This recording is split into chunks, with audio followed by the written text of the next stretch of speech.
Quais são os efeitos dos exercícios terapêuticos sobre o tecido esquelético? Será que o exercício é capaz de tratar ou prevenir a osteoporose e a osteopenia? Eu vou falar sobre esse assunto hoje aqui no canal.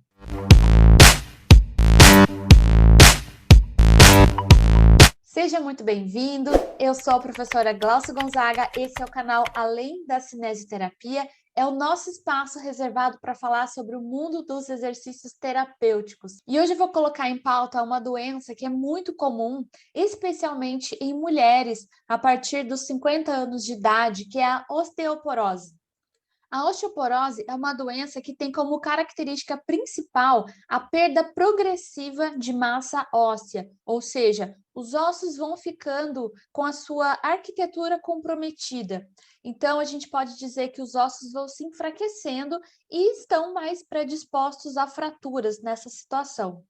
E será que o exercício pode contribuir de alguma forma para tratar a osteoporose ou pelo menos para atenuar os seus efeitos? Antes de tudo, é importante a gente considerar que o nosso corpo ele está em constante envelhecimento, né? O envelhecimento biológico ele vai acontecer. Não existe nenhuma vitamina, nenhuma poção mágica, nenhuma fórmula secreta, né, que seja capaz de impedir uma pessoa de envelhecer. Apesar de existirem algumas promessas nesse sentido, né, mas a gente não pode cair nessa ladainha. Então, não existe nada que impeça o envelhecimento biológico de acontecer.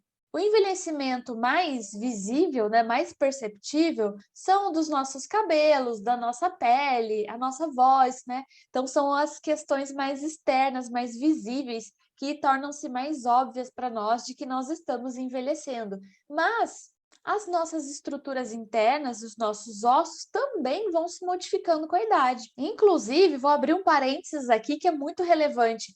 Quando a pessoa com 40, 50 anos de idade percebe algumas alterações no seu exame de imagem, lá na tomografia, na ressonância, geralmente o que está descrito ali são alterações normais, típicas do envelhecimento. Via de regra, não é motivo para ninguém se preocupar. Quando a gente faz exercício terapêutico, especialmente o treino de força, ele é capaz de atenuar alguns efeitos relacionados ao envelhecimento dos nossos ossos. Eu falei especificamente do treino de força porque os nossos ossos precisam de uma sobrecarga mecânica para se manterem com uma densidade adequada. Então, por exemplo, se a gente imaginar uma pessoa que fica deitada numa cama por um período prolongado e ela deixa de ficar de pé, ela deixa de colocar carga sobre as estruturas ósseas, a gente vai percebendo que gradualmente a massa óssea desse paciente vai diminuir. E quando a gente fala de envelhecimento esquelético,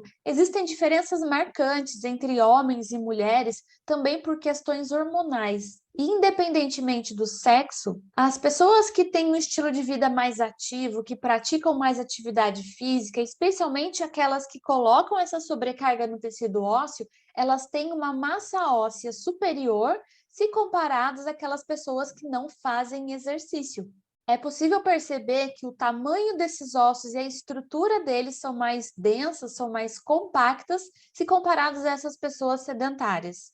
A infância e a adolescência são períodos cruciais quando a gente fala da saúde dos ossos, porque é justamente nessa fase que nós temos o maior grau de aumento da massa óssea máxima. A criança e o adolescente que são ativos, que fazem exercícios físicos, eles constroem uma espécie de banco, uma reserva de massa óssea que vai ser gasta ao longo da vida. Então, a perda que vai acontecer naturalmente, principalmente a partir dos 35 anos de idade, pode não ser tão impactante, pode não ser tão negativa para essas pessoas que tiveram uma infância e uma adolescência com nível de exercícios e atividades adequados. As pessoas que fazem atividade física moderada regularmente, elas têm valores mais altos para as medidas do osso cortical, que é aquele osso que fica na extremidade. Além disso, são pessoas que têm um risco menor de fratura. A gente sabe que, especialmente as mulheres, após a menopausa, têm um risco maior de desenvolverem fraturas. No entanto, se essa mulher, enquanto criança e adolescente, teve um estilo de vida mais ativo, esses riscos diminuem consideravelmente. E quando a gente fala desse assunto, uma questão muito preocupante é especialmente a fratura no quadril, que é uma das mais comuns em idosos. A fratura no quadril pode levar a uma necessidade de internação, pode ocorrer uma hemorragia associada, podem acontecer infecções, complicações que vão diminuir muito a qualidade de vida desse sujeito. Sabendo disso, você que está assistindo esse vídeo, que já é adulto, pode se perguntar, mas e agora, né? Eu já passou a minha infância, minha adolescência, não tem mais o que eu possa fazer no meu passado. Mas você pode fazer muito por você a partir de agora. Então, nós sabemos que a prática de exercícios de força, feitos de 3 a 5 vezes por semana, consegue melhorar e muito o estado da densidade óssea dos adultos. É importante ressaltar que quando a gente fala da saúde dos ossos, não apenas o exercício é importante, mas a alimentação, né, os fatores nutricionais são muito importantes. É muito importante também tomar sol, ficar exposto à vitamina D, né? Então, é um conjunto de fatores que mantém os nossos ossos saudáveis e com uma densidade adequada, capaz de prevenir fraturas. E é tão importante, pessoal, a gente colocar impacto para os nossos ossos. Às vezes o impacto é visto como uma coisa negativa, né? Mas o impacto comum do nosso dia a dia, que é aquele de subir e descer escadas, de carregar um peso, de fazer os esforços do cotidiano, eles são tão importantes que, para vocês terem uma ideia, os indivíduos, os astronautas, né, quando eles vão ficar num ambiente que é fora da gravidade, eles têm que fazer um trabalho de musculação preventiva, porque a gravidade também exerce um efeito importante sobre os nossos ossos. Então, no ambiente fora da gravidade, eles têm um risco aumentado de desenvolver fragilidade óssea e fraturas. Então, eles fazem esses exercícios, né, bem orientados, bem supervisionados, com suplementação, enfim, com todos os cuidados para que esses ossos não se tornem frágeis quando eles estão em ambientes fora da gravidade, ou com uma gravidade bem reduzida do que a gente tem aqui na Terra. Tiveram estudos que já fizeram uma comparação da massa óssea de homens e mulheres que faziam treinos de força e de potência muscular. Foi percebido que eles têm uma massa óssea igual ou até mesmo maior do que aqueles atletas que fazem atividades de longa duração. É importante também ficar atento à questão genética. Então, mulheres de pele branca são aquelas que têm uma propensão maior de desenvolver osteoporose. E é importante ficar de olho também no histórico familiar. Se a sua mãe, se a sua avó, se a sua tia, né, se as mulheres da sua família têm osteoporose, é um cuidado redobrado que você tem que ter para prevenir essa condição. Em relação aos exercícios mais indicados, de uma maneira geral, o treino de força é muito benéfico para as pessoas que querem tratar ou prevenir a osteoporose. A gente não pode dizer que o exercício físico isoladamente vai tratar a osteoporose, porque é um tratamento que necessita, como eu falei, do suporte nutricional, da verificação de hormônios. Então, esse olhar amplo sobre a doença é muito importante. O exercício é sim um pilar fundamental. Quando a gente está falando sobre os exercícios que vão mais beneficiar esse indivíduo, que está se tratando da osteoporose, aí então a gente dá um destaque para o treino de força.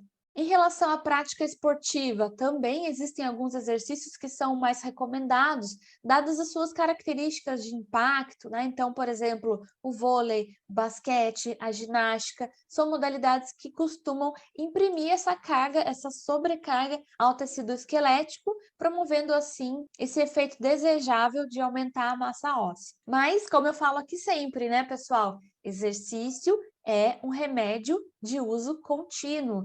Não é fazendo isso por um mês ou por um período limitado que você vai observar esses benefícios. Ele precisa ser feito regularmente. Existe um exame chamado densitometria óssea que é voltado especificamente para verificar a massa óssea. Então, ele geralmente analisa a coluna lombar e a região do fêmur, mais proximal, que são regiões de sustentação corporal.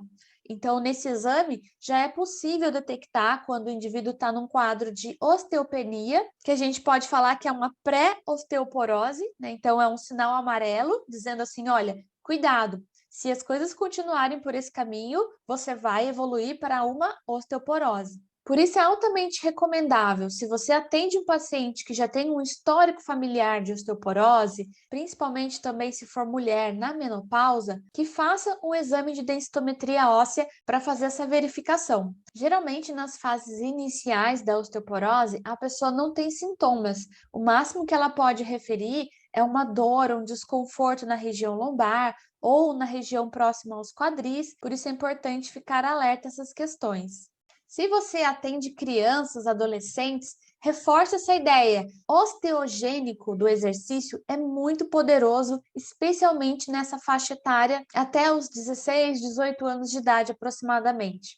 O exercício resistido, que já é aplicado por uma pessoa que já tem o diagnóstico de osteoporose, deve ser feito com supervisão, porque a gente já está lidando com uma estrutura óssea fragilizada. É importante o acompanhamento de um fisioterapeuta que entenda toda a fisiopatologia da osteoporose e que tenha acesso a essas informações nos exames para poder acompanhar a evolução desse paciente. Então, tá dado o recado. Treino de força para criança, para adolescente, que na prática pode ser brincar ao ar livre, né, tomar um sol. Se a criança ficar exposta à luz solar brincando num parque, ela já está cumprindo essa meta. Não tem necessidade de você colocar atividades adicionais, treino de força em academia, se a criança já tem um estilo de vida naturalmente mais livre, mais ativo. O grande problema aconteceu agora na pandemia, porque as crianças ficaram muito tempo dentro de casa, sem tomar sol, sem fazer exercícios. Então agora é a hora da gente correr atrás do prejuízo e deixar a criançada exposta ao sol e fazendo bastante movimento.